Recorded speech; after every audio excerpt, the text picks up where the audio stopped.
আমার 5 নম্বর ওয়ার্ডের মধ্যে আমার পোলট্রি ফার্ম পানির তলে চলে গেছে। আমার অসংখ্য মুরগি এবং আমার বাসা ভাড়া এই ভাড়াটিয়ারা পানিতে ঘুমাইতে পারতেছে না, যার কারণ দীর্ঘদিন আমরা চেয়েছিলাম এটা একটা সমাধান করার জন্য।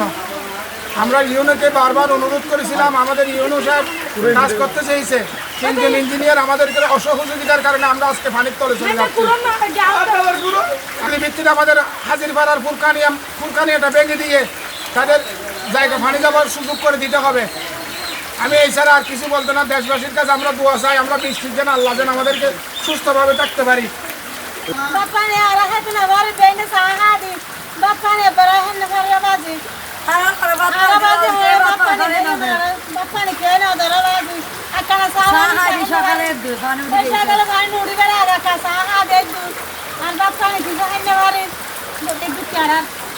আমরা সরকারের কাছে আবেদন জানাচ্ছি যে এটা ভবিষ্যতে যেমন আমাদের এটা যেমন সমস্যার সমাধান করা হয়।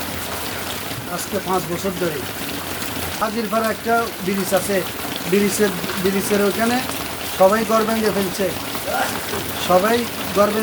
ওইখানে পানি যাওয়ার কোনো নিকাশ নাই।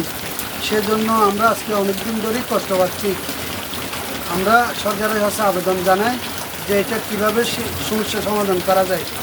আর সারাদিন আমি দোকান করতে পারতেছি না, আমরা ব্যবসা বাণিজ্য করতে পারতেছি না, সারাদিন আজকে অনেক কষ্ট।